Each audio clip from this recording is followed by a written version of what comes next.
बिस्मिल्लाहिर्रहमानिर्रहीम। स्टूडेंट, सुबह जो हमने क्लास में पढ़ा था उसी प्रोग्राम को ज़रा दोबारा देख लें। मार्क्स एक वेरिएबल है जिसका टाइप इंटीजर है और इसका साइज 6 है। यानी इस वेरिएबल के अंदर हम एक नहीं, दो नहीं, पूरी 6 वैल्यूज सेव कर सकते हैं। और ऐसा वेरिएबल जिसमें हम एक से ज़्यादा वैल्यू सेव कर सकें उसे हम एरे कहते हैं। तो मार्क्स एक एरे है। इस एरे की टाइप इंटीजर है और इसमें हम 6 इंटीजर सेव कर सकते हैं। अब वो 6 इंटीजर किस तरह सेव किए गए, उसके लिए हमने इंडेक्सिंग इस्तेमाल की है। मार्क्स ब्रैकेट में 0 पहली वैल्यू है जो 45, जो कि इंग्लिश के मार्क्स हैं। मार्क्स पे ब्रैकेट में 1 जो कि सेकंड मार्क्स हैं, जो कि उर्दू के मार्क्स हैं। इसी तरह मार्क्स ब्रैकेट में 2 जो कि तीसरे सब्जेक्ट के मार्क्स हैं, यानी फिजिक्स के मार्क्स हैं।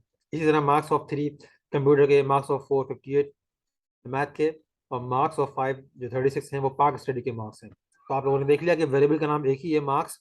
और एक वेरिएबल के अंदर हम किस तरह 6 के 6 सब्जेक्ट्स के मार्क्स सेव कर रहे हैं और किस तरह कर रहे हैं कि हमने यहाँ पे इंडेक्स या जिसे सब स्क्रिप्ट भी कहते हैं वो इस्तेमाल की है।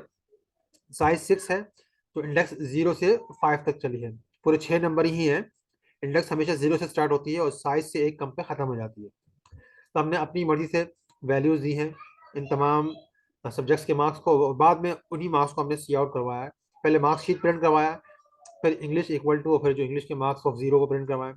उर्दू इक्वल टू, जो उर्दू के मार्क्स ऑफ 1 है वो प्रिंट करवाया। इसी तरह फिजिक्स के मार्क्स ऑफ 3, कंप्यूटर के मार्क्स, सॉरी, फिजिक्स के मार्क्स ऑफ 2, कंप्यूटर के मार्क्स ऑफ 3, मैथ के मार्क्स ऑफ 4 और पाक स्टडी के मार्क्स ऑफ 5 हमने प्रिंट करवाए। इस प्रोग्राम की ज़रा आउटपुट आप देख लें। ये प्रोग्राम हमने चलाया है तो आप देख लें कि इसने मार्कशीट जो हेडिंग थी सी आउटपुट डाली है और तमाम सब्जेक्ट के मार्क्स इसने प्रिंट कर दिए। उम्मीद है कि ये आपकी समझ में आ गया होगा। ये हमने सुबह पढ़ा था।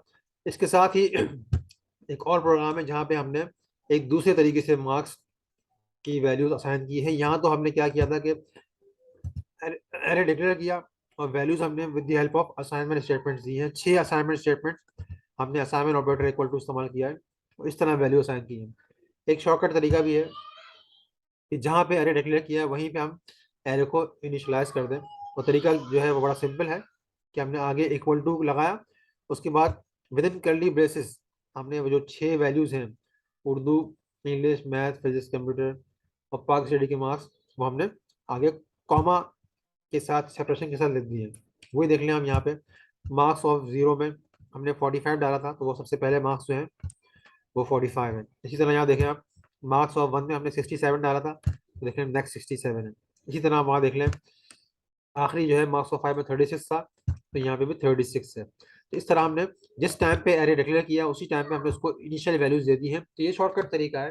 तो यहाँ पे आपको 6 असाइनमेंट स्टेटमेंट देनी पड़ रही थी और marks of 0, marks of 1, marks of 2 बार बार इक्वल टू प्रिंट करना पड़ रहा था, टाइप करना पड़ रहा था। जबकि यहाँ पे शॉर्टकट तरीका है कि हमने एरे को इनिशियलाइज करवाया है तो जस्ट एक बार इक्वल टू ऑपरेटर इस्तेमाल किया है। बार बार मार्क्स ऑफ 0, मार्क्स ऑफ 1 लिखने की जरूरत नहीं है। जस्ट वैल्यूज असाइन की हैं और कर्ली ब्रैकेट्स लगा दिए, सेमीकोलन लगा दिया है।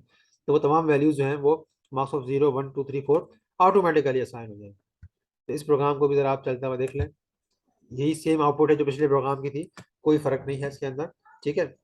अब यहाँ पे एक बात ध्यान में रहे कि आपने अरे का साइज 6 दिया है और आगे आपने 6 वैल्यूज असाइन नहीं की है, बल्कि आपने आगे फॉर एग्जाम्पल आपने 5 वैल्यू दी है। ठीक है, अरे का साइज 6 से लेकर आपने 1 2 3 4 5 वैल्यू दी है।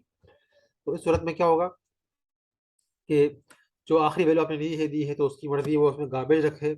अब देखिए उसने अपनी यहाँ मर्जी से 0 कर दिया है। ठीक है। या फॉर एग्जाम्पल अगर आपने ये वाले मार्क्स भी आपने नहीं दिए, जस्ट 4 वैल्यूज दी है।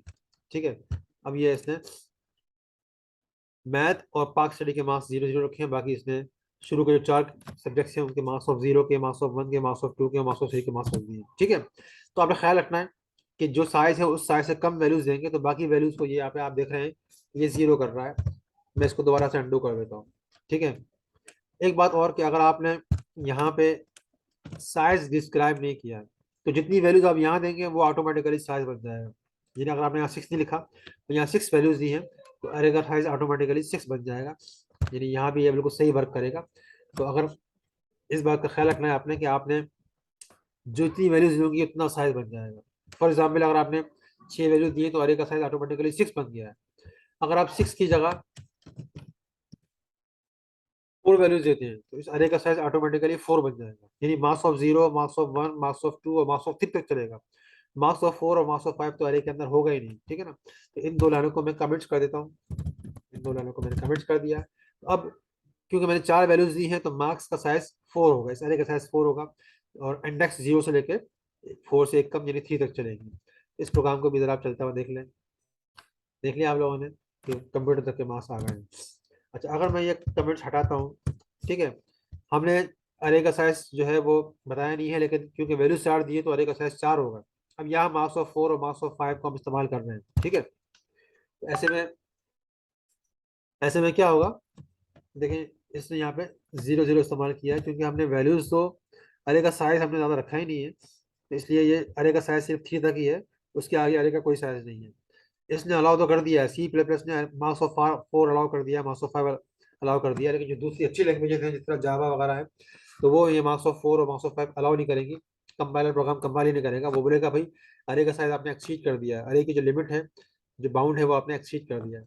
लेकिन ये सी प्लस प्लस में इस किस्म की चेकिंग नहीं होती है, लेकिन जो अच्छी लैंग्वेज है जावा वगैरह, वहाँ पे चेकिंग होती है कि अरे आउट ऑफ बाउंड हो तो वो एरर देता है, ठीक है। तो इन दोनों प्रोग्राम्स को आपने अपने पास घर में प्रैक्टिस करना है, और फिर हम बढ़ेंगे चलो अगले प्रोग्राम की तरफ।